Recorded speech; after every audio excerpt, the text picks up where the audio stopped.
पुंडलिकवरदे हरिविठ्ठल श्री ज्ञानदेव तुकाराम।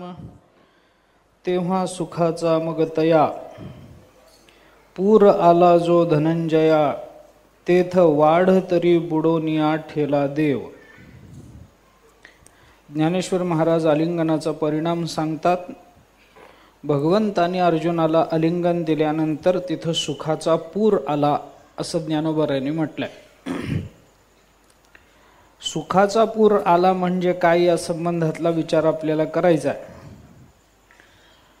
भगवंताने अर्जुनाला आपणासारखं केलं, आलिंगनी सुख वाटे हे अनुभवाला आलं। सुखाचा पूर आला हे म्हणण्याचं तात्पर्य काय आहे याचा विचार काल आपण करत होतो। कारण भगवंताच्या सन्निध, भगवंताच्या चिंतनात अथवा भगवंताच्या उपदेशानं आनंद प्राप्त होणं स्वाभाविक आहे। कारण सुख आणि परमात्म्याचा संबंध आहे, सुख आणि बाकीच्या कोणाचाही संबंध नाही। आपला तो एक देव करून घ्यावा, तेणे विण जीवा सुख नोहे, बस। त्याच्याशिवाय जगतामध्ये जीवाला इतरत्र कुठं सुखाची अनुभूती येणार नाही। परंतु ज्ञानोबारायांनी इथं वापरलेले शब्द आणि केलेली शब्दयोजना मी थोडा काल बोललो, त्या संबंधाने आनंद शब्द न वापरता ज्ञानोबारायांनी सुख शब्दाचा विचार केला। कारण आनंद शब्द ज्ञानोबारायांनी वापरला असता तर काही बिघडलं नसतं। एकमेकांना एकमेकांच्या संगतीचा आनंद मिळाला असं जर म्हटलं असतं तर काही फार बिघडलं नसतं। 10व्या अध्यायामध्ये भक्त भक्ताला भेटतो किंवा मला भक्त भेटतो त्यावेळेला मच्चित्ता मद्गत प्राणा बोधयंत परस्परम या श्लोकावर भाष्य करताना ज्ञानेश्वर महाराजांनी आनंदाचा विचार केलाय। जैसी जवळिकेची सरोवरे उचंबळलिया कालवती परस्परे, मग तरंगची धवळारे तरंगची होती, तैसी येरयरांची मिळणी पडत आनंद कल्लोळाची वेणी। शब्द काय वापरले तिथं? आनंद कल्लोळ। तसं इथंही सुखाचा वाढ झाला म्हणण्यापेक्षा, पूर आला म्हणण्यापेक्षा आनंदाचा पूर आला असं म्हटलं असतं तर काही बिघडलं असतं काय, अशी एक सामान्य शंका काल आपण उपस्थित केली। आनंद आणि सुख या दोन संज्ञा, याच्यामध्ये सुखाचा पूर आला म्हटलं। बरं, पूर आला म्हटण्यामध्ये पुन्हा अजून काही त्याच्यामध्ये हेतू वेगळा आहे काय, हा एक विचार होता। कारण पूर काय येतो आणि जातो, आला होता गेला पूर। ज्ञानोबारायांनी तुकोबारायांनी म्हटल्याप्रमाणे मरण माझे मरोनी गेले, मज केले अमर्त्या अभंगामध्ये। आला होता गेला पूर, जसा पूर येतो तसं जातो। त्या पुराचं काय एवढं कौतुक आहे? येईल तेव्हा काहीतरी जनजीवन विस्कळीत होऊन जातं, गेलं की पुन्हा मार्गावर येतं। पूर आला असेल, खाली आपल्याला पुंडलिकरायाच्या दर्शनाला जाता येत नाही, पूर ओसरला की पुन्हा जाता येतं, काय एवढं त्याच्यामध्ये? पूर आला, येणं आणि जाणं, सुखाचा पूर म्हणण्यामध्ये सुखाचं येणं जाणं जर ज्ञानोबारायांना मानायचं असेल तर ज्या सुखाचं येणं आहे आणि ज्या सुखाचं जाणं आहे ते सुख आध्यात्मिक समजलं जात नाही, हे लक्षात ठेवा। त्या सुखाला पारमार्थिक सुख म्हणू नये म्हटलं जात नाही। सुख कोणत्या सुखाची जीवाला अपेक्षा आहे? येणाऱ्या जाणाऱ्या सुखाची जीवाला अपेक्षा असेल तर मग वैषयिक सुख आणि हे सुख याच्यामध्ये काय फरक राहिला? आगमा पायिनो नित्य संस्थितिक्षस्व भारत, त्याची तर तितिक्षा करायला सांगितली। मात्रा स्पर्शास्तु कौंतेय शीतोष्ण सुख दुःख दाह, आगमा पायिनो नित्य संस्थितिक्षस्व भारत। आगमापायी तर वैषयिक सुख आहे, ते सुख येतं ते सुख जातं, त्यामुळे ते सुख अनित्य मानलं। पूर येतो जातो, पूर नित्य आहे का अनित्य आहे? अनित्यच आहे, तो काही आला की कायम टिकत नाही। बरं, प्रत्येक वेळेला येतोच असंही नाही, विषयाच्या भोगातलं सुख प्रत्येक वेळेला मिळतच असंही नाही, एखाद्या वेळेला मिळालं तर टिकत नाही। एखादा भोग्य पदार्थ, चांगले कपडे आम्हाला मिळाले कुठपर्यंत? फाटेपर्यंत। कपडे फाटले की पुन्हा दुःख आहेच का नाही? वैशेक अहो भूक लागली, जेवण मिळालं, पंचपक्वान्नाचं मिळालं नाही, सप्तपक्वान्नाचं मिळालं, काय घेणं नाही देणं नाही. सप्तपक्वान्नाचं जेवण मिळालं. सांगायला काय चाललंय? हा, कशासाठी दारिद्र्य? पंचपक्वान्न म्हणजे सप्तपक्वान्नाच्या पुढे दारिद्र्यच आहे.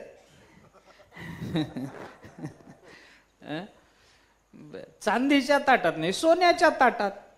आपलं काय घेणं नसती देणं नसती. काय आमच्या मराठवाड्यात म्हण आहे, सांगू का? आमच्या मराठवाड्यात म्हणतात, घेणं ना देणं कंदील लावून येणं. तसं आहे बिनकामाचं सगळं. भूक लागली, अन्न मिळालं, सुख आहे, मान्य आहे. पण अन्नाचं सुख कुठपर्यंत? पुन्हा भूक लागेपर्यंत. पुन्हा भूक लागली तर काल मी जेवलो होतो, सकाळी मी पंचपक्वान्न खाल्ली होती, याच्या स्मरणानं सुख मिळत नाही. उलट त्या स्मरणानं झालं तर दुःखच होईल. सकाळी मला पंचपक्वान्न मिळाली आणि रात्री मला खायला काही मिळू नये, याचं दुःख होईल. ज्या सुखाचं येणं जाणं आहे त्या सुखाला आध्यात्मिक सुख म्हणत नाही. ज्या सुखाला येणं जाणं आहे त्या सुखाची संतांना नव्हे, जीवालाही अपेक्षा नाही. अनेक वेळेला आपण हे बोललोय, त्या सुखाची अपेक्षा नाही. अनेक वेळेला मी हे सांगितलंय मागे आपल्याला. मला सांगा, माणसाला सुख पाहिजे की नाही? पाहिजे. कसं सुख पाहिजे? दुःख राहून पाहिजे का दुःख जाऊन पाहिजे? दुःख जाऊन सुख पाहिजे. बरं, दुःख जाऊन जे सुख माणसाला पाहिजे ते गेलेलं दुःख पुन्हा कधी यावं? येऊ नये. बरं, दुःख जाऊन जे सुख मिळावं वाटतं ते मिळालेलं सुख पुन्हा कधी जावं? म्हणजे दुःख गेलं तर येऊच नाही, सुख आलं तर जाऊच नाही. माणसाची अपेक्षा हीच आहे ना. अरे याच सुखाची अपेक्षा, यालाच मोक्ष म्हणतात. याचीच अपेक्षा जीवाला आहे. संतांना काय, सामान्य जीवाला सुद्धा याचीच अपेक्षा आहे. सुख कोणतं महत्वाचं जे येतच नाही. एक वाक्य बोलतो फक्त आणि पुढे चलतो. माणसाला असं सुख हवं आहे की ज्या सुखामध्ये मागच्या सुखाचं स्मरण संपलं पाहिजे आणि पुढच्या सुखाची चिंता मिटली पाहिजे. चला, अशा सुखाची माणसाला अपेक्षा आहे की मागच्या सुखाचं स्मरण मिटावं आणि पुढच्या सुखाची चिंता मिटावी. एखादं सुख भोगताना जर आपल्याला असं वाटलं की अरे नाही, मागच्या वेळेला ह्याच्यापेक्षा चांगलं मिळालं होतं, तर ते सुख खरं नाही. आणि आता मिळाल्याचा विचार न करता मनुष्य जर आता उद्या मिळेल का नाही अशी चिंता करत बसेल तर ते सुख नाही. सुख असं पाहिजे की त्यांनी भूतकाल आणि भविष्यकाल मिटवला पाहिजे, तर वर्तमानातलं ते सुख मनुष्य महत्वाचं मानतो, त्याला संत महत्व देतात. माझा मुद्दा तेवढाच आहे, बोलायचं एवढंच आहे की ज्ञानोबारायांनी सुखाचा पूर म्हटलं. हा पूर जर म्हटला असेल तर पूर येतो आणि जातो, आला होता गेला पूर, काही उपयोग नाही त्याचा. काय होतच राहतं असं, सुखाच्या अपेक्षा निर्माण होतात, काही कालानंतर त्या हळूहळू निवृत्त होतात. बालपणी ज्या सुखाच्या अपेक्षा निर्माण होतात त्याचा पूरच येतो. हे मिळावं, ते मिळावं, खेळण्या मिळाव्यात, खाऊ मिळावा, पैसे मिळावेत, काही वाटत राहतं. लहानपण ओसरलं की तो पूर ओसरतो आणि मग दुसरा सुखाचा पूर येतो तारुण्यामध्ये. बालपणातल्या सुखाचा जो पूर असतो तो तारुण्यात ओसरतो. तारुण्यातल्या सुखाचा पूर वेगळाच असतो, ते आता प्रवचनात सांगता येत नाही. तोही पूर थोडंसं मोठं झाल्यानंतर ओसरून जातो, मग पुन्हा अजून वेगळा पूर येतो. मग प्रौढपणामध्ये तोही पूर ओसरतो, अजून वेगळा पूर येतो. मग तेव्हा वाटतं चातुर्मास करावा, ज्ञानेश्वरी पाठ करावी. पूरच आहे ते. बस तेवढ्या पुरतं वाटत राहतं. पुन्हा वेळ ओसरली, पूर ओसरला. काही नाही, आता मग चातुर्मासात आल्यानंतर माझ्या परिचयाची काही मंडळ, मी खोटं बोलतो असं नाही, ते चातुर्मासात आले त्यांना वाटतं काय हो बघा ना महाराज, तुम्ही एक ज्ञानेश्वरीचं प्रमाण दिलं की सगळे म्हणू लागतात तुमच्या बरोबर, आम्हाला काही पाठ नाही हो.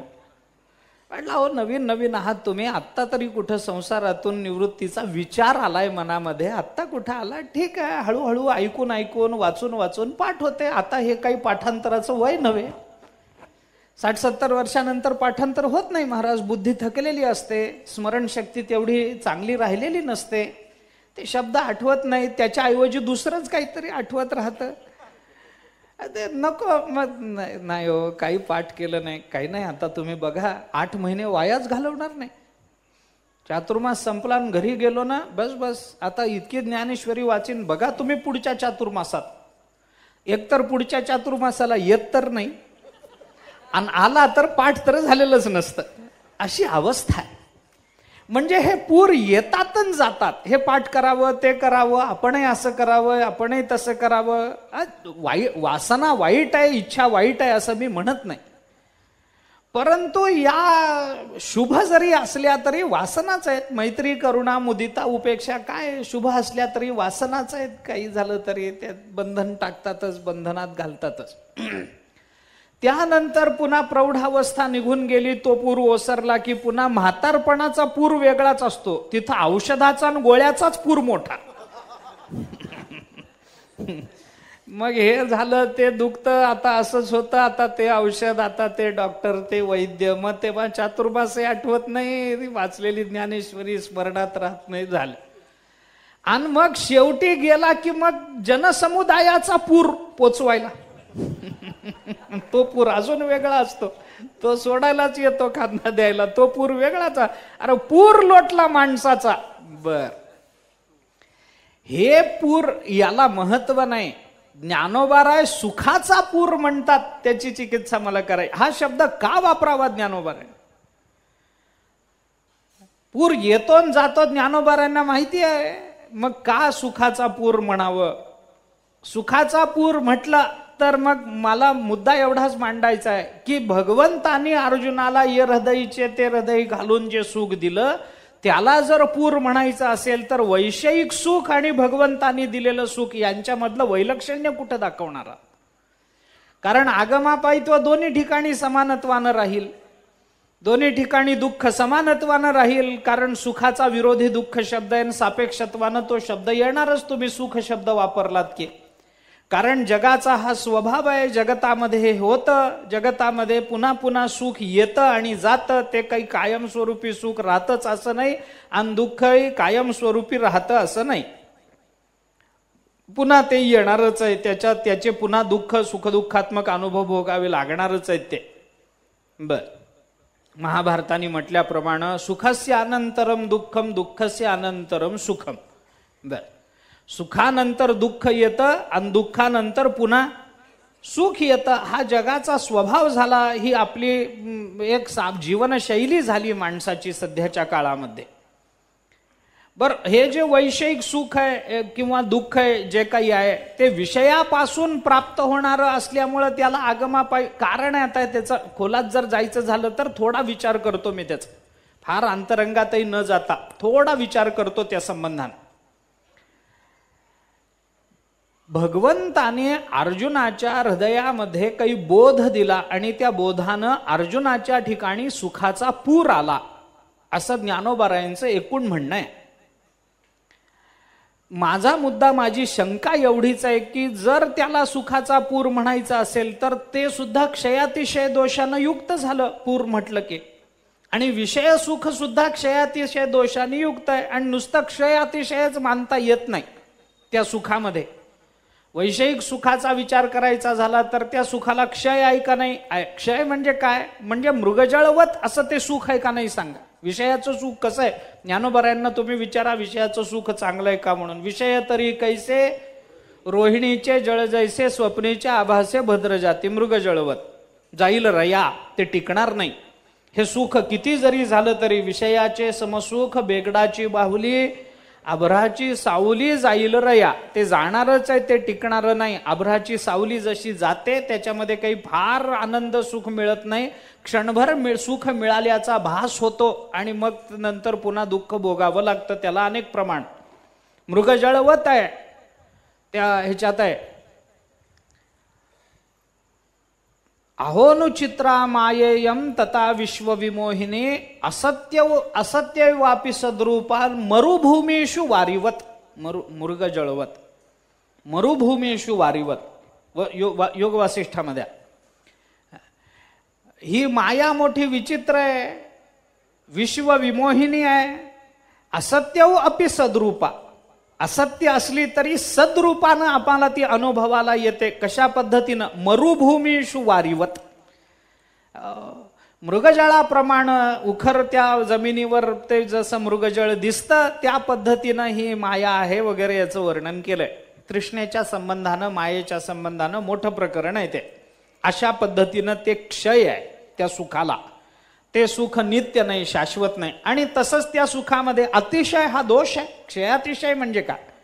एक तर ते सुख मृगजळासारखं आहे, नंतर दुःख देणारं आहे आणि कालांतराने ते नष्ट होणारं आहे. तसं त्याच्यामध्ये अतिशय. अतिशय म्हणजे काय? त्या सुखापेक्षा उत्तम पद्धतीचं सुख दिसायला लागलं की प्राप्त सुख नको वाटतं, त्याला सुखाचा अतिशय म्हणतात. एखादा मनुष्य भाजी भाकरी खात बसला आणि तेवढ्यात त्याला समोर कुणीतरी पंचपक्वान्न खाताना दिसलं की त्याला वाटतं अरे अरे काय आपलं नशीब फाटकं, तो बघा किती चांगला.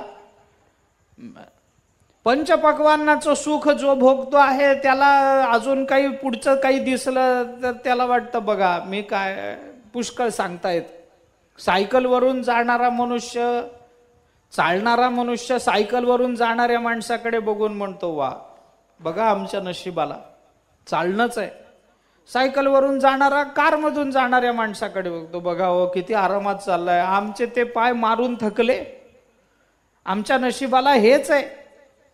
तो कारमधून जाणारा विमानाकडे बघतो, विमानात जर बसणारा अजून कुठं बघत असेल कुणाला माहिती आहे, अजून काय असेल ते असेल. पण त्या प्रत्येकाला पुढच्या सुखामुळं प्राप्त सुख नको वाटायला लागतं. हा अतिशय दोष आहे त्या सुखामध्ये, वैषयिक सुखामध्ये. जो विषय आपल्याला प्राप्त होतो त्याच्यापेक्षा सुद्धा पुढचा विषयाकर्षणता अधिक असते. त्यामुळं त्या महाभारतात म्हटल्याप्रमाणे मनुष्या याड्यता प्राप्यम राज्यम इच्छन्ति अनंतरम राज्यात देवत्वम इच्छन्ति देवत्वात इंद्रतामपि. सगळ्याला पुढचं पुढचं पुढचं पाहिजे. त्याला काही आहे त्याच्यामध्ये समाधान मानणं हे विषयाच्या बाबतीत कधीच दिसणार नाही, जीवाच्या बाबतीत कधीच दिसणार नाही. त्याला संपत्ती मिळाली की वाटतं पृथ्वीवरची मिळावी, पृथ्वीवरची मिळाली की वाटतं कुबेराचं मिळावं, कुबेराचं मिळालं वाटतं की स्वर्ग मिळावा, स्वर्ग मिळाला की वाटतं त्याला आपण इंद्र व्हावं, इंद्र झाला की वाटतं याच्यात काही ठेवलं नाही ब्रह्मदेव व्हावं, ब्रह्मदेव झाला की वाटतं ह्या ब्रह्मदेवात काही ठेवलं नाही दोन तोंडाचा व्हावं, दोन तोंडाचा ब्रह्मदेव झाला की वाटतं ह्याच्यात काही तथ्य नाही चार तोंडाचा व्हावं, चार तोंडाचा झालं की वाटतं ह्याच्यात काही नाही 10 तोंडाचा व्हावं. आता हे रात्रभर आहे, किती चालू राहील? पुढचं पुढचं कुणाला मिळावं वाटत नाही सांगा ना. व्यवहारामध्ये तर अशी लाखो उदाहरणं आहेत. मनुष्याचा हा स्वभाव आहे, भविष्याकडे लक्ष ठेवतो पण हातातला वर्तमान घालवतो. तो प्राणी म्हणजे माणूस. आपण पहा, एखादं कुत्रं आहे, त्या कुत्र्यासमोर चतकोर अर्धी भाकरी पडलेली असेल आणि त्याला जर लांब कुठंतरी एखादी पूर्ण भाकरी दिसली तर मग ते कुत्रं काय करतं, आधी ही संपवतं मग तिकडं जातं. माणूस तसं करत नाही, हे अर्धवट टाकतो आणि तिकडं जातो. कुत्रं बरं म्हणजे मला अक्षरशः तसं नाही म्हणायचं, पण असं होतं जगतामध्ये हे मला सांगायचं. कारण विषय ओढी भुलले जीव, आता याची कोण करील केऊन उपजे, नारायणी भाव पाहुणे ठाव नरदे. पुष्कळ एवढा मोठा नहुष स्वर्गाधिपती झाला परी राहटी भांबावला. त्याने भुजंगत्व, अरे काय गरज होती त्या इंद्राणीची अपेक्षा निर्माण करून घेण्याची? काय अडलं होतं? एवढं सगळं चांगलं मिळालं होतं, भोगायचं, आनंद मानायचा, ते दिलं सोडून मला तेही मिळालं पाहिजे. ते मिळवण्याच्या नादामध्ये हातातलं इंद्रपद घालवून बसला बिचारा, भुजंगत्व पावला, नाईलाज आहे. असं अनेक ठिकाणी आहे. हिरवा चारा बांबावे पशु तर सगळीकडेच आहे, काय विषय बोलायचं कारण नाही. अनेक वेळेला आपण हे बोललोय. तात्पर्य एवढं की म्हणजे क्षय आणि अतिशय त्या ह्याच्यामध्ये पातंजल योग सूत्रामध्ये माणसाच्या दुःखाचा सुखाचा विचार करत असताना 4 पद्धतीनं विचार केलाय पातंजल मुनीने. परिणाम ताप संस्कार दुःखैहि गुणवृत्ती भेदात दुःखमेव सर्वम विवेकिना. सूत्र आहे पातंजल योग सूत्रामध्ये आलं. परिणाम ताप संस्कार दुःखैहि. परिणाम दुःख, ताप दुःख, संस्कार हे सगळे विषयाला जोडून आलेले आहेत. हे सगळे विषयाशी संबंधित आहेत. गुणवृत्ती भेदात दुःखमेव सर्वम विवेकिना. पुढचं सोडून द्या, विवेकिना वगैरे सोडून द्या. पण गुणवृत्ती भेदानं प्राप्त होणारं दुःख आहेच आहे, परिणाम दुःख आहेच आहे, ताप दुःख आहेच आहे, संस्कार दुःख आहेच आहे. एक प्रकार आहे काय त्याच्यामध्ये सांगा? असं पुष्कळ आहे. एक मी आपल्याला नुसते त्याचे प्रमाण जरी दिली तरी आपल्याला लक्षात येईल. परिणाम दुःख म्हणजे काय आहे? परिणाम ताप संस्कार दुःख. हे परिणाम दुःख, ताप दुःख, संस्कार दुःख 3 प्रकार त्याच्यामध्ये करा. आणि 4था प्रकार करा गुणवृत्ती भेदातलं दुःख. काय आहे? काय असतं? विषयाची ज्या वेळेला आपल्याला अप्राप्ती असते, विषय आपल्याला जेव्हा प्राप्त होत नसतो, त्यावेळेला त्या विषयाच्या चिंतनामध्ये मनुष्य सुखाचा आभास निर्माण करून घेत असतो. विषय जोपर्यंत प्राप्त नाही, कारण सुखाचा आभास हा अप्राप्तीतच असतो, प्राप्तीत आभास नसतो. आभास हा अप्राप्तीशिवाय निर्माण होत नाही. परब्रह्म जगताचा आभास कधी आहे? जगताच्या यथार्थ ज्ञानात का जगताच्या विपरीत ज्ञानात जगताचा आभास आहे? हो, विपरीत ज्ञानामध्ये. तो काही यथार्थ ज्ञानामध्ये भ्रम नाही. यथार्थ ज्ञानामध्ये आभास राहत नाही, कारण यथार्थ ज्ञानाचा आणि आभासाचं जमत नाही. यथार्थ ज्ञान त्याला मारूनच पुढे येतं आभासाला, त्याच्याशिवाय त्याचं यथार्थत्व सिद्ध होत नाही. याकरता म्हणून विषय जोपर्यंत प्राप्त होत नाही तोपर्यंत त्या विषयाच्या संबंधानं सुखाचा आभास असतो माणसाच्या अंतःकरणात. जोपर्यंत आपल्याला घर बांधता येत नाही तोपर्यंत मनुष्य घर असल्याशिवाय काही खरं नाही हो हेच म्हणत राहतो. बाकीचं सगळं त्याला मिळालेलं असलं तरी बाकी सगळं ठीक आहे, पण अजून घर नाही हो, मुलगा झाला नाही हो अजून. दशरथाला असं वाटावं काय कमी होतं सांगा? बाकीची सगळी सुख हात जोडून उभीच होती की नाही समोर? एक नाही, सगळी सुख उभी होती. राज्य चांगलं होतं, प्रधान चांगला होता, पत्नी चांगली होती. अरे मुलं होईपर्यंत काही सुद्धा चांगलीच होती. काय वाईट होती काय पहिल्यापासून? आपण रामायण वाचा, काही वाईट नव्हती सुरुवातीला. उलट कौसल्या सुमित्रेला मान देणारी होती. पट्टराणी जरी असली दशरथाची तरी सुद्धा तिला त्या दोघींची किंमत होती. दोघींनाही ती समानत्वानं वागवत होती. नाही काही सुरुवातीला तर भरतापेक्षा रामावरच जास्त प्रेम होतं कैकेयीचं. आपण रामायण वाचा, मी चुकत नसेन तर. भरतापेक्षा रामावर आता ते नंतर मंथरेनं कान भरले, ते माहेरून आलेले असेच राहतात. ती माहेरून आलेली मंथरा, तिने भरले कान. ते कान भरले, त्याच्यातून ते सगळं बिघडून गेलं काम. मला पुढे जायचं नाही. सगळंच दशरथाला चांगलं होतं, काही नाही, कुळ चांगलं. रघुकुलामध्ये जन्म मिळाला, अजून काय पाहिजे चांगलं? रघुकुलामध्ये जन्म मिळाला, अजराजाच्या पोटी जन्माला यावं. एखाद्याचा बाप चांगला नसतो, नाही तर झाला तर मुलगा चांगला होत नाही. दशरथाला दोन्ही चांगलं होतं. आजाच्या पोटी जन्माला आला आणि त्याच्या पोटी रामचंद्र प्रभू जन्माला आले. काय कमी आहे? सगळं उत्तम, राज्य चांगलं, दशरथावर प्रेम करणारे नगरजन, पत्नी चांगली, काही कमी नाही. अर्थागमो नित्यम आरोगिताच प्रियाच भार्या प्रियवादिनीच वश्यश्च पुत्र हा अर्थकरीच विद्या षडजीव लोकस्य सुखाने राजन. सगळी सुख हात जोडून उभी होती. परंतु एक मुलगा नाही म्हणून रडावं लागलं वसिष्ठ विश्वामित्रासमोर. नाही हो, तेवढं नाही. काय बिघडलं? काय नाही झाला? काय बिघडलं? काय झालेल्यांनी असे काय दिवे लावलेत म्हणून न झालेल्यांना वाईट वाटावं? कशा करता? नाही झाला, नाही, देवाची इच्छा, प्रारब्ध जसं असेल तसं भोगावं. नाही, संतती पाहिजे. आणि परिणाम काय झाला? पुत्रवियोगामध्ये मरावं लागलं. संततीच्या नादानं प्राण गेला. पुत्रवियोगामध्ये, पुत्रप्रेमानं झालं. मला बाकीचं बोलायचं नाही. पुत्र रामचंद्र प्रभू होते म्हणून त्यांच्या वियोगात प्राण गेला, तर ते काय झालं वगैरे, ते भक्त कसे सिद्ध झाले हे मला बोलायचं नाही. तुम्ही लौकिक अर्थानं मी काय म्हणतो त्याच्याकडे लक्ष द्या. वस्तू जोपर्यंत आपल्याला प्राप्त होत नाही तोपर्यंत त्या वस्तूच्या ठिकाणी सुखरूपतेचा भ्रम निर्माण होत असतो माणसाच्या ठिकाणी. मग ती वस्तू जेव्हा प्राप्त होते तेव्हा त्या वस्तूच्या भोगामध्ये त्या वस्तूची आसक्ती वाढत जाते.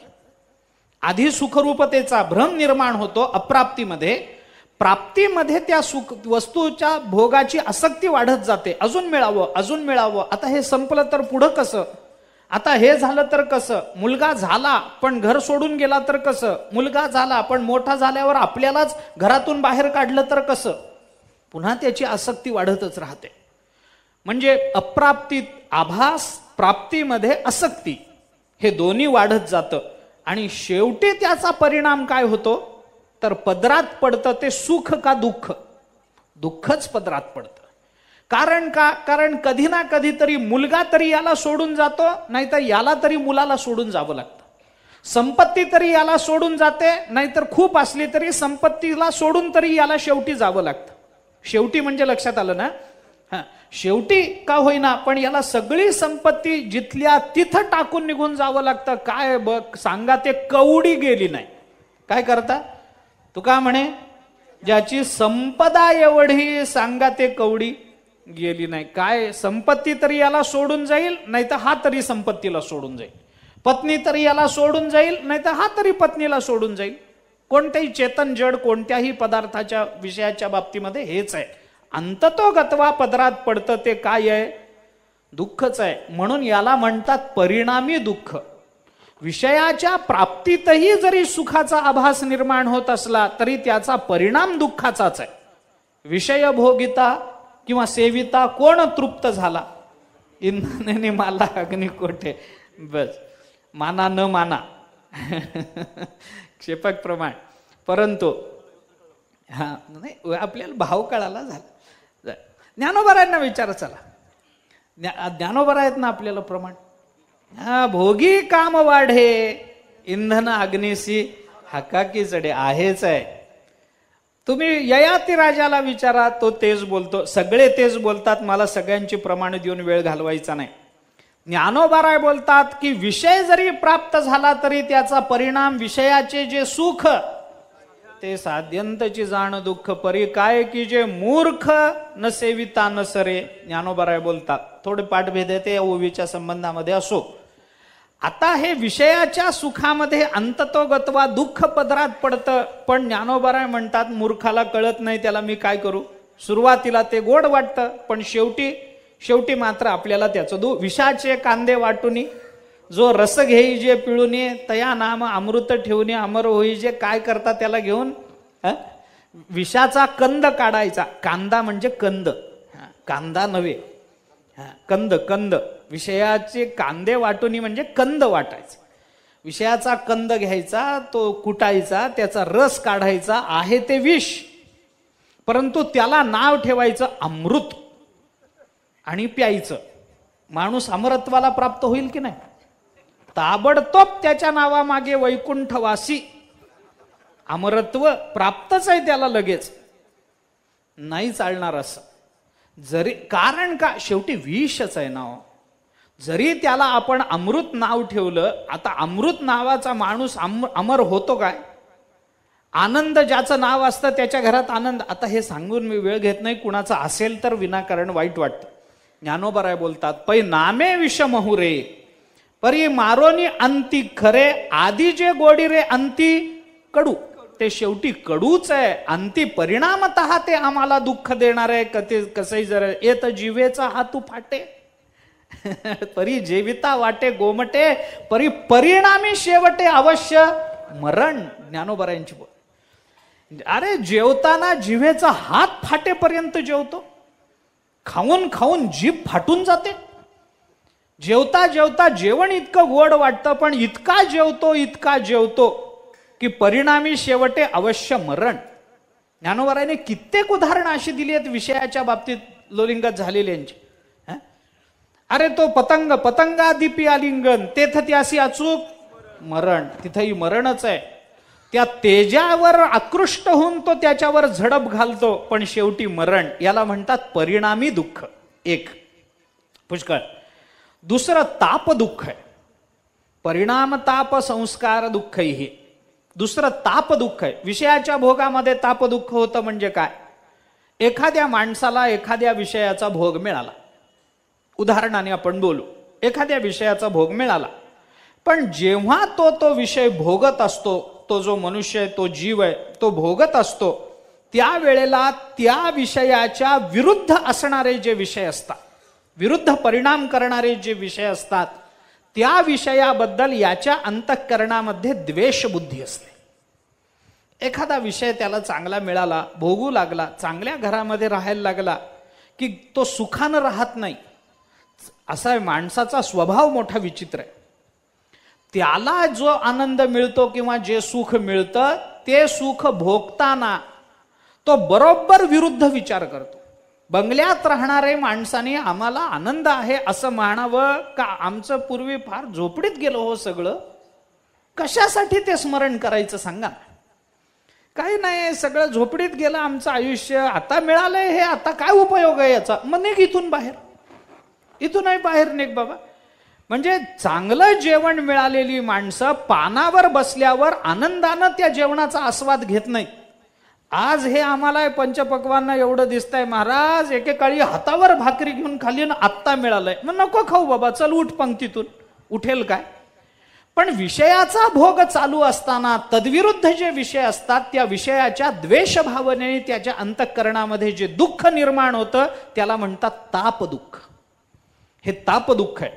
भोगायला पदार्थ अनुकूल आहे, परंतु विचाराचे विषय प्रतिकूल असल्यामुळे त्या विचाराने जे दुःख प्राप्त होतं ते भोगामध्ये सुख मिळू देत नाही. माणसाचा विचार जर प्रतिकूल असला आणि पदार्थ जरी अनुकूल असला तरी विचाराची प्रतिकूलता अनुकूल पदार्थांना सुद्धा प्रतिकूल बनवत असते. लक्षात ठेवा. माणसाला चांगलं मिळालं तर चांगल्या विचारानेच ते ग्रहण केलं पाहिजे. वाईट विचाराने ते ग्रहण केलं तर मग तो विचार सुद्धा चांगल्याला वाईट बनवून टाकतो. याच्याकरता याला म्हणतात ताप दुःख. अशी कितीतरी उदाहरणं, एक ना अनेक. रावणाचं उदाहरण घ्या. चांगली एक नाही अनेक पत्न्या चांगल्या होत्या. मंदोदरी काही कमी देखणी नव्हती, तिचं सौंदर्य काही कमी नव्हतं. स्वतः मंदोदरीनं सांगितलंय रामायणाच्या जेव्हा रावण पडला युद्धकांडामध्ये आहे आणि जेव्हा मंदोदरी तिथं त्याच्या समोर येऊन उभी राहिली त्यावेळेला तिने रावणाला म्हणताना हे म्हटलंय की काय म्हणून तुम्ही त्या सीतेच्या नादाला लागलात मला कळलं नाही. कुलाची आणि रूपाची, दोन कुल आणि रूप, कुलाची आणि रूपाची तुलना जर करायची झाली तर सीता माझ्या नखाची बरोबरी करू शकणार नाही हे मंदोदरी बोलते. सीतेचं कुल काय आहे? एका शेतकऱ्याला पेटीत सापडली, जनकाने वाढवली म्हणून जनक कन्या. काय कुल आहे? कुठल्या कुलाचा सांगता? काय संबंध आहे? काही नाही. पृथ्वीची मुलगी ठीक आहे, बाकीचं सगळं, परंतु कुल म्हणाल तर काय कुल आहे? रामाच्या बरोबरीचं कुल आहे काय? कुल नाही ना. जनकाकडे होती म्हणून जनकाचं ऐश्वर्य तिच्या पाठीशी उभं राहिलं. कुल काय? सौंदर्य म्हणाल तर काय सौंदर्य? मंदोदरी म्हणते माझ्या नखाची बरोबरी करू शकणार नाही. कसलं सौंदर्य आलं? पण तरी सुद्धा मंदोदरी वगैरे सगळ्या राण्या जवळ असताना सुद्धा तद्विरुद्ध असणाऱ्या सीतेच्या स्मरणानं रावणाला तिथं जे सुख मिळालं नाही त्याला म्हणतात तापदुःख. चालू आहे मंदोदरी समोर पण स्मरण आहे सीतेचं. त्या शूर्पणखेनं काय कान भरले ते भरले. तिचं नावच शूर्पणखा आहे. तिचा दोन अर्थानं संबंध झाला. जिची नख सुपासारखी, शूर्प म्हणजे सूप, पाखडायचं सूप, तशी तिची नख होती म्हणून म्हणे त्या काळामध्ये. आता नख वाढवलेले, आता हल्ली तर नख वाढवायचंच निघालो. ते सगळे शूर्पणखा व्हायला तयारच असतात. ते नख वाढलं म्हणलं की शूर्पणखा. बर, तिने ते रावणाचे कान भरले, त्याच्यामध्ये सीतेची आसक्ती निर्माण झाली. प्राप्त सुखापेक्षा अप्राप्त सुखाची अपेक्षा, तद्विरुद्ध असणाऱ्या सुखाबद्दलची द्वेष भावना माणसाला सुख भोगू देत नाही. हा झाला ताप दुःखाचा विषय. तिसरा आहे संस्कार दुःख. संस्काराने तर सगळंच बिघडतं आणि सगळंच सुधारतं. आपण बोलून आलो मागे. संस्कार दुःखामध्ये काय असतं की विषय सेवन करत असताना त्या भोगाचा, त्या अनुकूल विषयाचा किंवा प्रतिकूल विषयाचा माणसाच्या अंतःकरणावर एक संस्कार होत असतो. आंबा खाल्ला, पुरणपोळी खाल्ली, एखादा गोड पदार्थ खाल्ला की त्याच्या अनुकूलतेचा एक संस्कार चित्तावर होतो. मग त्याला तुम्ही कधी विचारा पुरणाची पोळी, वाह, तो चांगलंच म्हणणार, कारण त्याचे संस्कार झाले चित्तावर.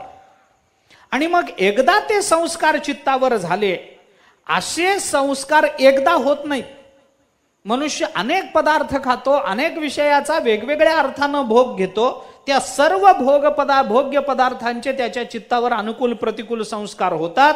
आणि एकदा ते संस्कार सुरू झाले की ते संपत नाहीत. आणि संस्कार न संपले की विषयाची आसक्ती संपत नाही, संसारही संपत नाही. मग त्याचा संसार चालूच राहतो. मग किती वेळा जन्मा यावे, नित्य व्हावे फजित, चालूच आहे. काय आहे हे सगळं? हे संस्कार दुःख झालं. नित्य फजिती का असावी? जन्म अनेक वेळेला मिळतो माणसाला, मग एखाद्या तरी जन्मामध्ये त्या संस्काराला पुसून, कारण संस्कार हे असे एकदा नसतात, संस्कार हे एका वेळचे नसतात. संस्कार या शब्दामध्येच अनेक वेळेला एखाद्या गोष्टीचा आपल्या चित्तावर परिणाम होणं हा संस्कार. एखादी गोष्ट एकदा मिळाली की संस्कार झाला असं नाही. आमच्या वडिलांनी संस्कार केले असं जेव्हा मनुष्य म्हणतो तेव्हा त्याचा अर्थ काय असतो? आम्हाला पुन्हा पुन्हा सांगून चांगल्या सवयी लावल्या.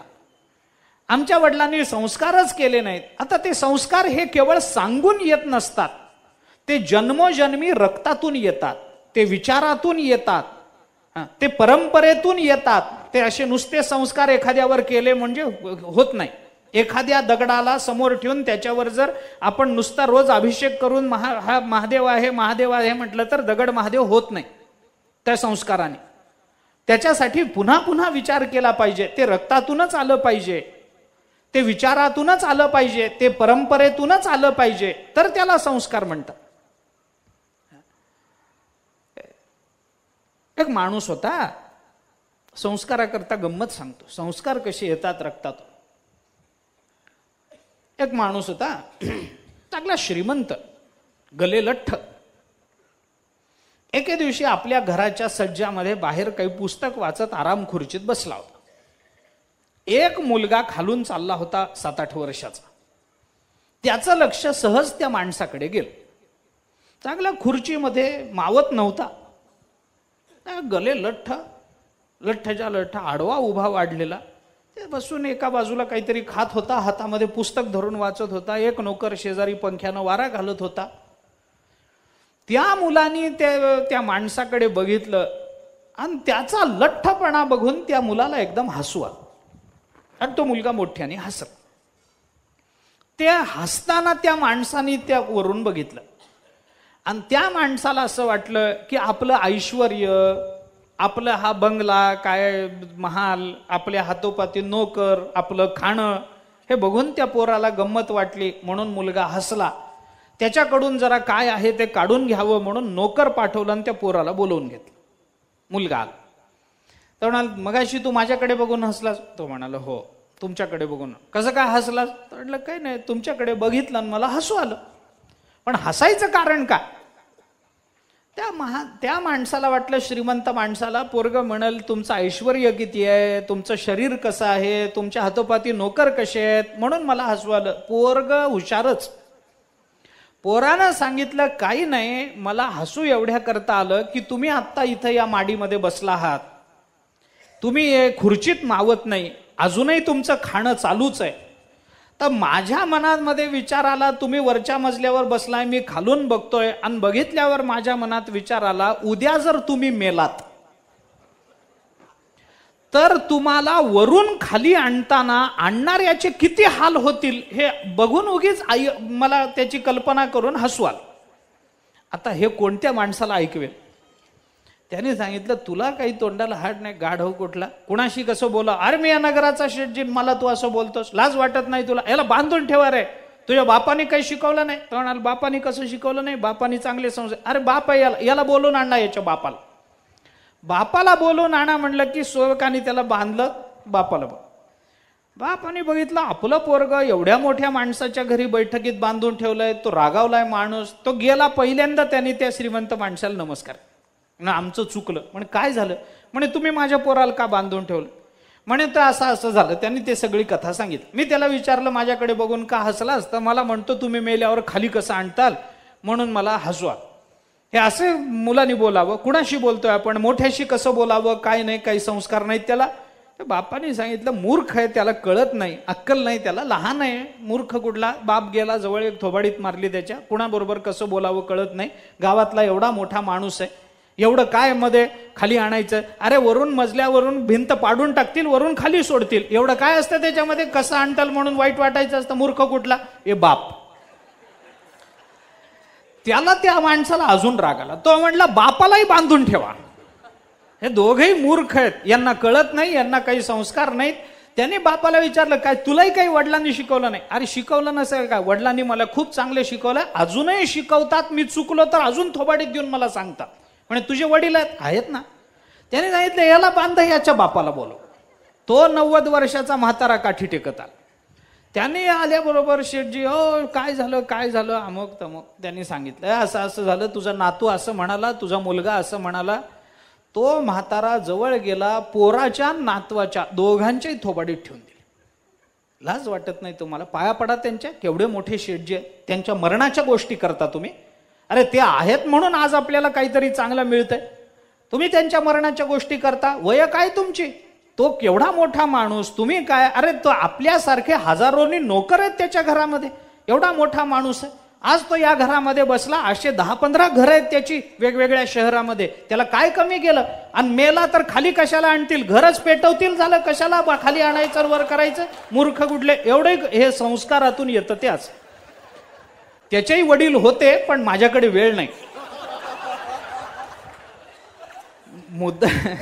मुद्दा काय आहे लक्षात घ्या. संस्कार, माणसाच्या चित्तावर एकदा विचाराचे संस्कार झाले, जन्मोजन्मी ते संस्कार जात नाहीत महाराज. आणि ते संस्कार मग पुन्हा पुन्हा पुन्हा पुन्हा त्या विषयाचं आकर्षण निर्माण करतात आणि माणसाला दुःख देतात. हे परिणाम दुःख, हे झालं संस्कार दुःख. परिणाम ताप संस्कार दुःख ही एक. अजून गुणवृत्ती भेदात दुःखम एव सर्वम विवेकिनः. गुणवृत्ती भेदात दुःखम एव. गुणवृत्ती भेदानं माणसाच्या ठिकाणी दुःख, गुणवृत्ती विरोधानं दुःख होतं की नाही? गुणवृत्ती विरोधात, गुणवृत्ती भेदात. काय गुणवृत्ती विरोधानं माणसाच्या ठिकाणी दुःख? कारण का? आपण जीव म्हणून जन्माला आलो तर आपल्या ठिकाणी सत्व रज तम 3 गुण आहेतच. कारण प्रकृतीपासून आपला जन्म आहे, आपण कर्म करणारे आहोत, प्रकृतीचा आपला संबंध आहे. कोणत्या अर्थाने आहे, काय आहे याची चर्चा करायचं कारण नाही. पण सत्व रज तम 3 गुणांनी आपण युक्त.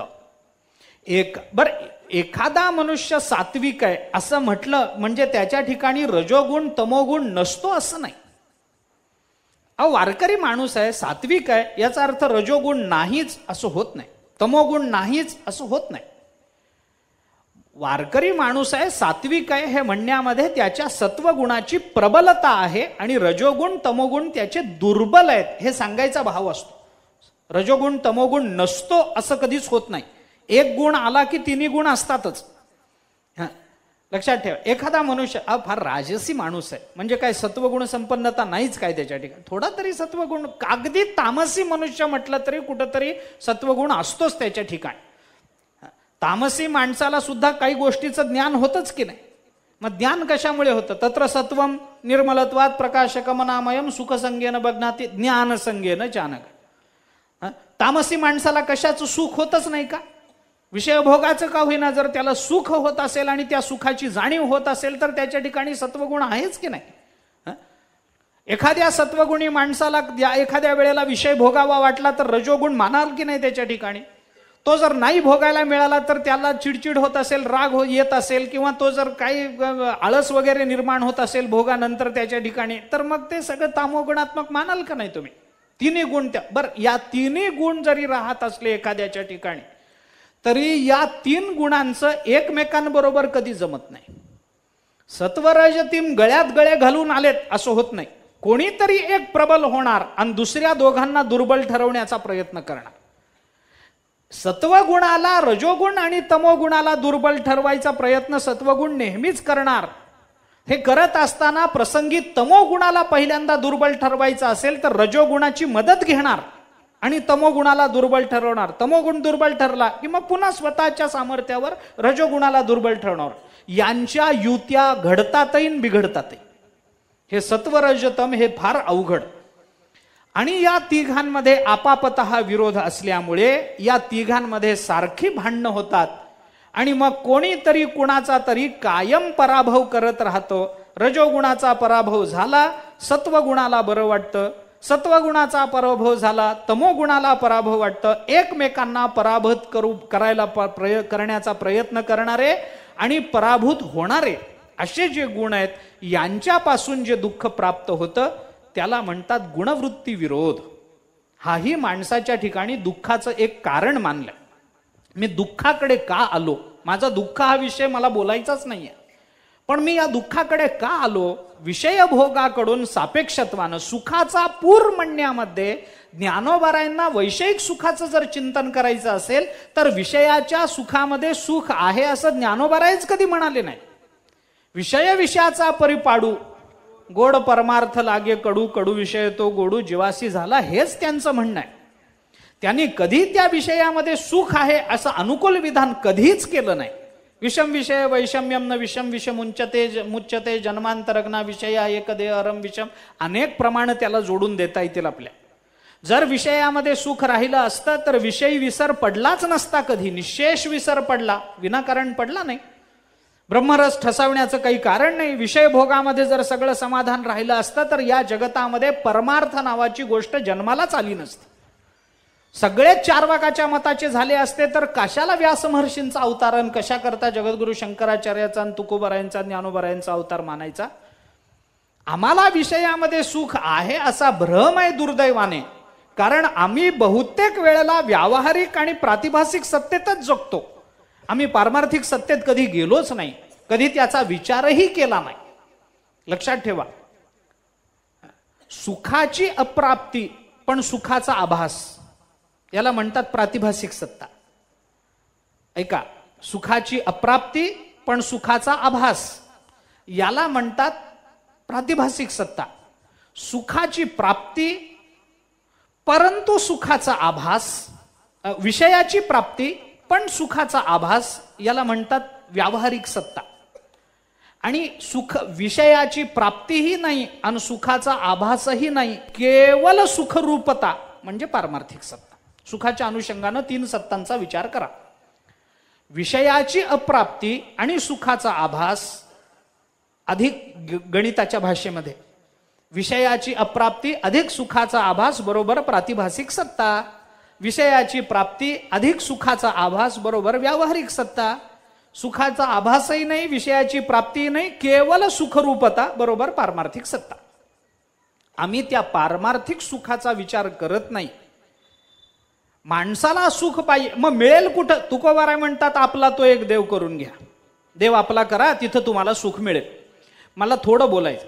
तुकाराम महाराज म्हणतात जीवाला सुख मिळवायचं असेल तर त्यांनी देव आपला केला पाहिजे. ठीक आहे, साधा प्रश्न आहे, मुद्दा एवढाच आहे. एक साधा विचार सांगतो ऐका. जीवाला जे सुख पाहिजे ते देव देतो का? एक. आणि देव जे सुख देऊ इच्छितो ते जीवाला पाहिजे का? दोन. तेणे विण जीवा म्हटलं की नाही, जीव तेणे विण साधका सुख नव्हे असं म्हटलं काय? तेणे विण मुमुक्षा सुख नव्हे म्हटलं काय? तेणे विण जीवा. मग जीवाला कोणतं सुख पाहिजे? जीवाला जे सुख पाहिजे ते देव देत नाही, ते प्रारब्ध देतं.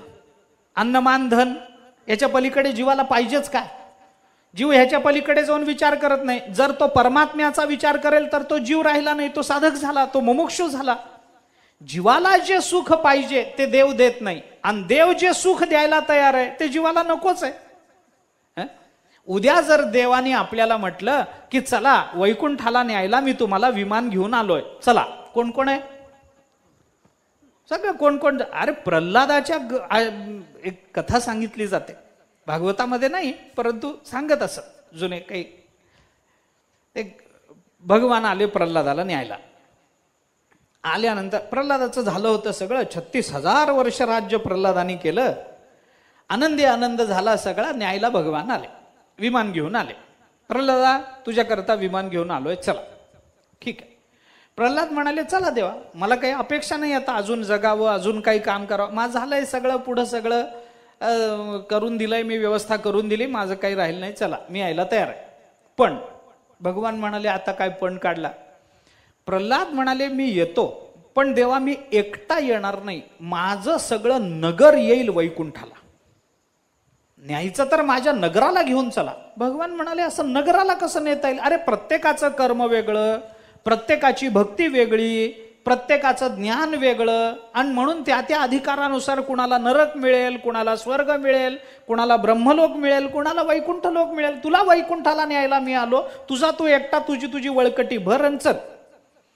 प्रल्हाद म्हणाले मी एकटा येणार नाही, मी माझ्या नगरजनांना शब्द दिलाय तुम्हाला वैकुंठाला नेईन म्हणून, तेव्हा मला आता सगळ्या नगराला वैकुंठाला घेऊन चला.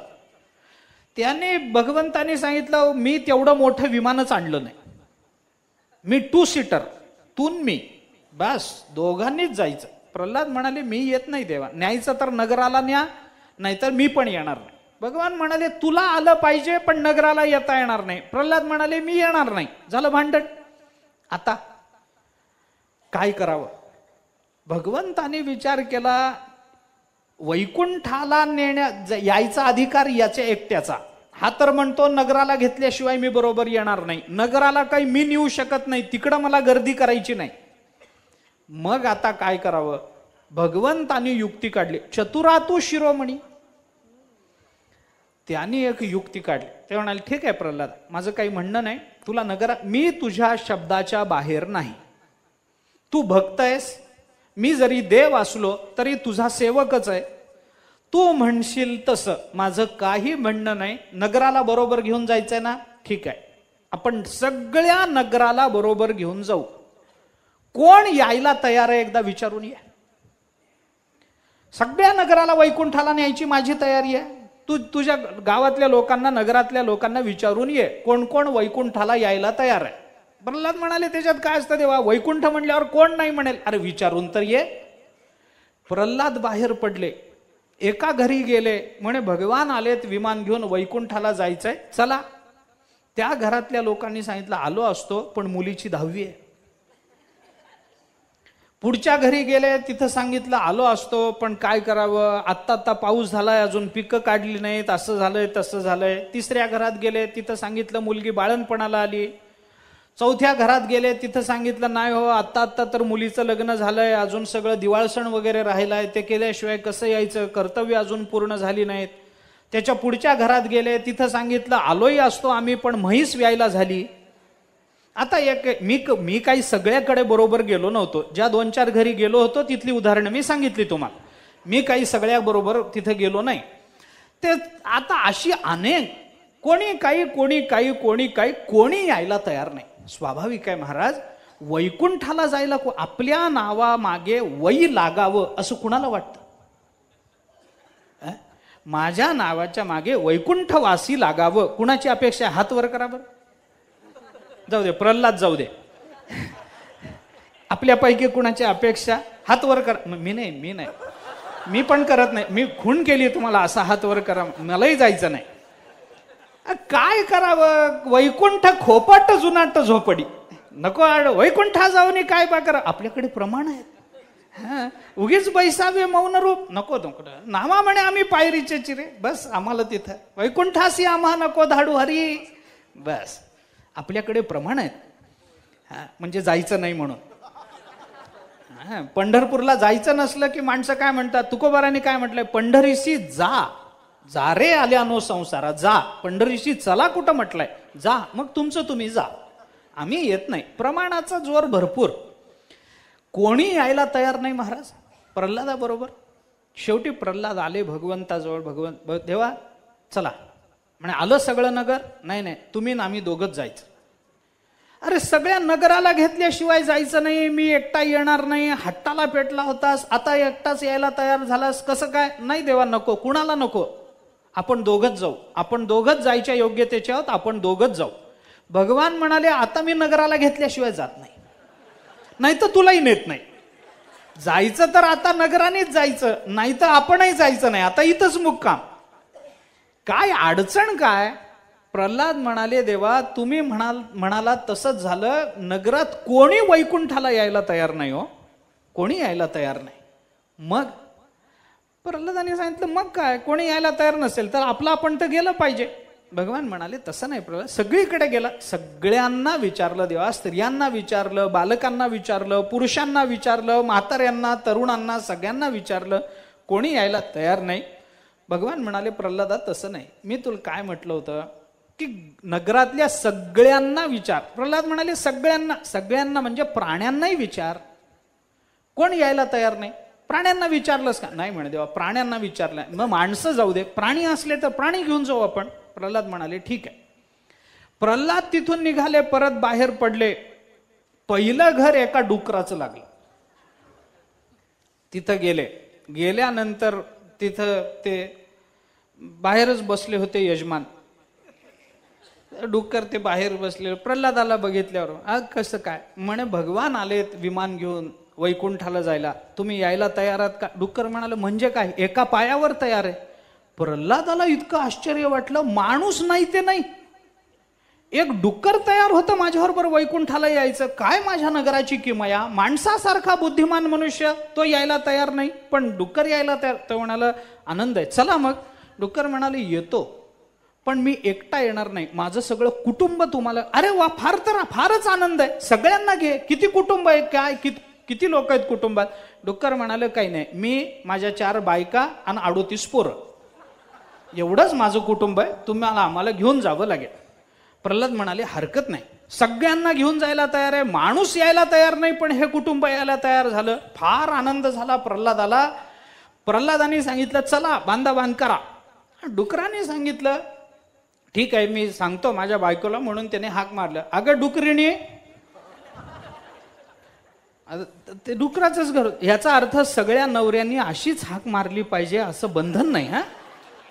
असं नाही, बंधन नाही. त्या आता डुक्कर होतं म्हणून त्याच्या बायकोला काय म्हणतात तेच म्हणतात, म्हणून ते अगं डुकरीने, तिने सांगितलं काय रे डुकरा. आता ह्याचाही अर्थ असा नाही की सगळ्या बायकांनी आपल्या नवऱ्याला असाच प्रतिसाद दिला पाहिजे, असा अर्थ होत नाही. काय म्हणता म्हणे असं आलेत आपले महाराज आणि आपल्याला वैकुंठाला घेऊन जायला. बिलकुल चला, माझी बांध झाली, मुलांना आवरलंय, सगळं चालेल, चला. एक कुटुंब मिळालं डुकराचं. प्रल्हादाला आनंद झाला. प्रल्हाद म्हणाले ह्यांना आधी विमानाजवळ सोडू आणि मग अजून पाहू. म्हणून विमानाजवळ सोडलं त्यांना. विमानामध्ये बसा, निघायचंय आपल्याला. विमानामध्ये बसणार एवढ्यात त्या डुकरीने आपल्या नवऱ्याला विचारलं, अहो एक अडचण झाली. म्हणे काय झालं? काही नाही, विमानात बसायची माझी तयारी आहे, मुलंही आनंदात आहेत, तुम्हालाही आनंद आहे, वैकुंठाला कुणाला नको वाटेल, आनंद आहे, आपण जाऊ वैकुंठामध्ये. पण मुलं असं विचारतात आपली की आपण वैकुंठाला गेलो तर आपलं इथलं खाद्य आपल्याला तिथं मिळेल काय? आता ह्याचा विस्तार करायला लावू नका मला. इथलं खाद्य आपल्याला तिथे मिळेल काय? मिळणार नाही. मी का बोलतो, माझा मुद्दा काय ऐका. याच्यात हे काही भागवतातलं नाही, हे आपलं गंमत म्हणून आहे, भागवतात हा नाही. पण जुने काही कीर्तनकार, हरदासी कीर्तनकार ही कथा मोठी रंगवून सांगायची. मला मुद्दा काय मांडायचा आहे की अशा पद्धतीचं विषयापासून प्राप्त होणारं जे सुख आहे ना, ते सुख शाश्वत मानलं जात नाही. भगवंतानी सुखाचा पूर असा शब्द ज्ञानोबारायांनी वापरल्यामुळं आला होता गेला पूर वगैरे प्रमाणावरून आपल्याला आगमापायित्व आणि त्याचं अनित्यत्व लक्षात घ्यायचं असेल तर सुखापेक्षा असं काय वैलक्षण्य आहे की ज्ञानोबारायांनी सांगितलेल्या सुखापेक्षा विषयाच्या सुखामध्ये वैलक्षण्य दिसत नाही. म्हणून आपण विचार करत होतो की देव जे सुख द्यायला तयार आहे ते जीवाला नको, जीवाला ही सुख पाहिजे. आणि ही जी सुख आहेत ती देव द्यायला तयार नाही. जीवाला जे सुख पाहिजे ते देव देत नाही आणि देवाला जे सुख द्यायचं आहे त्याची तयारी जीवाला स्वीकारायची नाही. मग आपला तो एक देव करून घ्यावा आणि तेणे विण जीवा सुख नोहे. कोणत्या सुखाची अपेक्षा करता? त्याचं उत्तर मला देऊन पुढे जायचंय. मी फार लांबवला मी पूर्वपक्ष त्या मानानं. परंतु ज्ञानोबाराय सुखाचा पूर का म्हणतात याचा एक थोडासा विचार मी आज प्रारंभ करतो. 1-2 मिनिटामध्ये त्याचा परामर्श घेतो, प्रारंभ तरी करतो, पुढे चालतो. कारण मात्रा स्पर्शास्तु कौंतेय म्हणताना ज्ञानोबारायांनी विषया वाचोनी कही आणिक सर्वथा रम्य नाही ऐसा स्वभावची पाही इंद्रियांचा हे विषय तरी कैसे रोहिणी जे जळ जैसे स्वप्नीच्या आभासे भद्र जाती देखे अनित्य जी आपरी. इथं अनित्य शब्द वापरला. हा अनित्य शब्द लक्षात घेऊन जर आपण चिंतन केलं तर माणसाला कुणालाही परमात्मा देतो त्या मोक्ष सुखाची अपेक्षा नाही. महाभारताने चिंतन करताना असं म्हटलंय, सुखम मोक्ष सुखम लोके नच मूढो अवगच्छती. सुख म्हणजे खरं म्हटलं तर मोक्ष सुखच असतं, पण मूर्ख माणसांना ते नको असतं. का? कारण मूर्ख माणसं ही प्रसक्त पुत्र पशुषु धनधान्य समाकुलहा. कारण मूर्ख माणसं हे मुलगा, पशु, घर, दार, धन, धान्य याच्यातच आसक्त आणि अडकलेले असतात. त्यांना मोक्ष सुख नको असतं. कुणाला मोक्ष सुखाची अपेक्षा आहे? ज्याला मोक्ष म्हणजे काय हे कळतं त्याला मोक्ष सुखाची अपेक्षा. बहुतेकांना मोक्ष म्हणजे काय कळत नाही. मोक्ष सुखाबद्दल वेगवेगळे विकल्प मांडले गेले. विषयाच्या भोगामध्ये मोक्ष आहे, चार्वाक म्हणतोच आहेत ना. कितीतरी अशी प्रमाणं आपल्याला देता येतील की जिथं मोक्षाच्या अनेक वेगवेगळ्या कल्पना आपल्या डोळ्यासमोर मांडल्या, तरी सुद्धा माणसाला ज्या सुखाची अपेक्षा आहे ते सुख वैषयिक सुख आहे.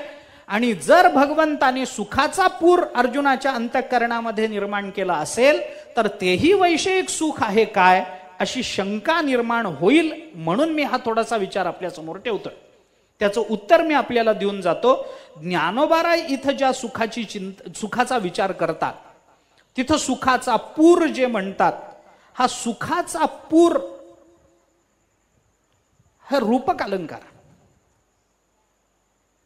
तसं बारकाईनं बघितलं तर रूपक आहे. कारण का? पुढं ज्ञानोबारायांनी बुडोनिया ठेला देव हे शब्द वापरले, त्याच्यामुळे बुडणंही आलंय त्याच्यामध्ये.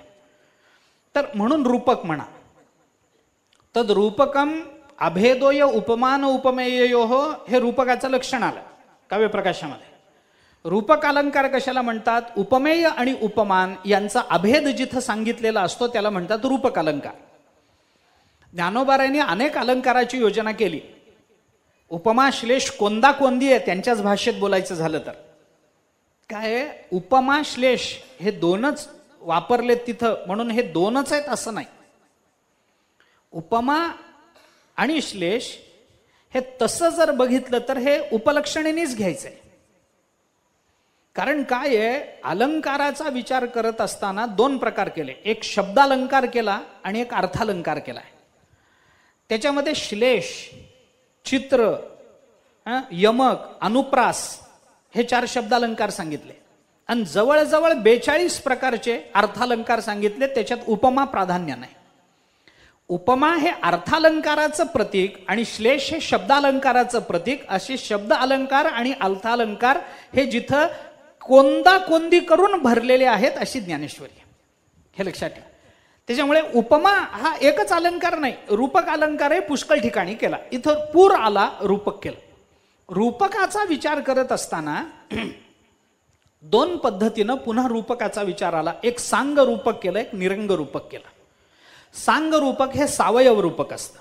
तिथं काही अवयवाची चर्चा असते. सर्वार्थानं अभिन्नता सांग रूपकामध्ये सिद्ध करता येत नाही. त्यामुळे सांग रूपकामध्ये पुन्हा न्यून रूपक, समरूपक, अधिक रूपक वगैरे हे सगळं जे चिंतन येतं हे सगळं सांग रूपकामध्ये येतं. मावळवीत विश्वाभास इथं केलेला रूपक अलंकार. इथं काय आहे, अधिक रूपकाचा विचार आपल्याला केला पाहिजे. सूर्यापेक्षा अधिक्य दाखवलंय उपमेयामध्ये. सद्गुरूंमध्ये सूर्यापेक्षा अधिक्य दाखवलंय. त्या मार्तंड जे तापहीन, मार्तंड म्हटलंय पण तापहीनता ही दाखवली. चंद्रमा म्हटलंय पण अलांछन असे शब्द वापरले. अधिक रूपकामध्ये येतं, हे सांग रूपक झालं. संस्कृत साहित्यामध्ये सांग रूपकाचा विचार करताना दोन पद्धतीनं केलाय. एक समस्त वस्तू विषय रूपक असतं आणि एक एकदेश विवर्तक रूपक असतं. एक किंवा एकदेशवर्ती रूपक असं त्यालाही म्हटलंय, विवर्ती रूपक असंही म्हटलंय. आता इथं जे ज्ञानोबारायांनी चिंतन केलेलं आहे याचा जर थोडासा बारकाईने विचार केला तर पूर आला. इथं पूर शब्दानं काय घ्यायचंय, हे पुराचं सगळं चिंतन जसंच्या तसं लावून घ्यायचं असा ज्ञानोबारायांचा मुळातच विचार नाही. एकदेश विवर्ती रूपक जे आहे त्या रूपकामध्ये उदाहरण आपल्याला सांगायचं झालं तर सिंह देवदत्त हा असं जेव्हा आपण म्हणतो, देवदत्त सिंह आहे असं जेव्हा आपण म्हणतो तेव्हा रूपक झालं, देवदत्त आणि सिंह यांचं ऐक्य झालं. पण ऐक्य कशामध्ये मानायचं? एकदेश विवर्ती मानायचं का समस्त वस्तू विषय मानायचं? एकदेशी विवर्त मानायचं, समस्त वस्तू विषय मानायचं नाही. मग सिंहाला जशी आयाळ आहे तशी देवदत्ताला कुठं आयाळ आहे? सिंहाला 4 पाय आहेत, देवदत्ताला 2च पाय आहेत. सिंहाच्या हातापायाची नखं वाढलेली आहेत, देवदत्तालाची नखं कुठं वाढलेली आहेत. सिंह मांसाहारी आहे, देवदत्त कुठं मांसाहारी आहे. सिंह जंगलाचा राजा आहे, देवदत्त कुठे जंगलात राहतो वगैरे. हे सगळं बोलायचं नसतं, एकच बोलायचं असतं, सिंह जसा शूर आहे तसा देवदत्त शूर आहे. सिंहाचं शौर्य हा एकच गुण घ्यायचा, सगळे गुण आणि दुर्गुण तिथं जोडायचे नाहीत.